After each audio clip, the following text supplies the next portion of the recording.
Once, in the vast expanse of the Pacific, lay an island so idyllic it earned the name Pleasant Island.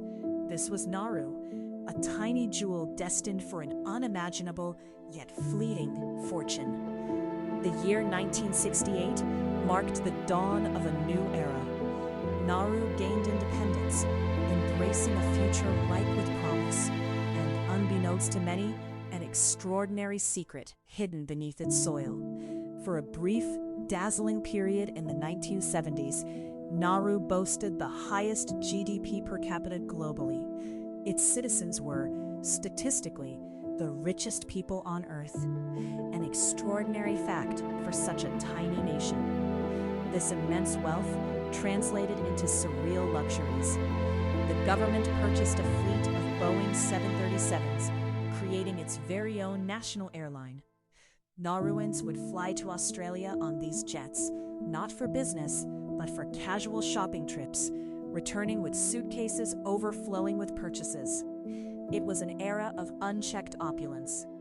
This unimaginable fortune came from what locals called white gold, not precious metal, but something far more organic, a thick layer of ancient bird guano. Over millions of years, the droppings of countless seabirds transformed into a highly prized phosphate rock, a rich fertilizer coveted by agricultural nations worldwide. Nauru was, quite literally, a gold mine. Its very foundation was a treasure trove waiting to be unearthed. But at what cost would this white gold truly come? The extraction began long before independence, with colonial powers initiating the stripping of Nauru's precious topsoil, setting in motion a process that would irreversibly alter the island. After independence, the industrial process intensified.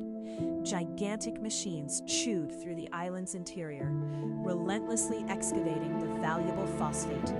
This was mining on an unprecedented scale. The once lush interior, nicknamed Pleasant Island, was systematically hollowed out. The vibrant ecosystem gave way to a desolate, otherworldly terrain. What remained was a landscape of jagged limestone pinnacles, a surreal, almost alien environment.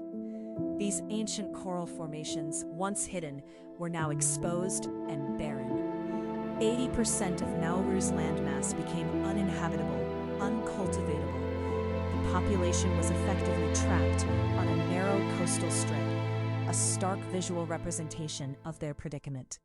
The rich soil essential for agriculture was gone. Nauru, once self-sufficient, now faced an invisible destruction, the loss of its food security, and ultimately, its sovereignty. The once scattered communities were now concentrated along the shrinking coastline. The island's physical transformation had profound social consequences. They didn't just spend their money, they excavated their very foundation.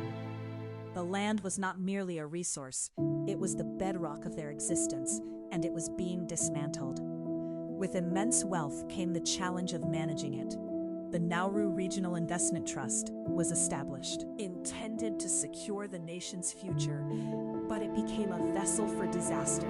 Billions of dollars were lost through predatory Western advisors and questionable investment schemes. The island's leaders were ill-equipped to navigate the treacherous waters of international finance.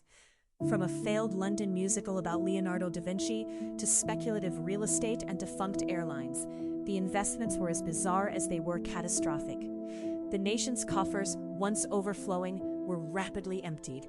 What was meant to be an intergenerational fund evaporated in a mere few decades. The grim reality began to sink in during the 1990s. The phosphate was running out, and the bank accounts were empty. The illusion of infinite wealth shattered. The white gold was exhausted. The excavators stood silent, monuments to a boom that had become a bust. Nauru faced a sudden and complete financial insolvency. The shift from unimaginable luxury to sudden poverty was brutal. A nation that had enjoyed the highest per capita income was now struggling to meet basic needs. In a desperate pivot for revenue, Nauru transformed.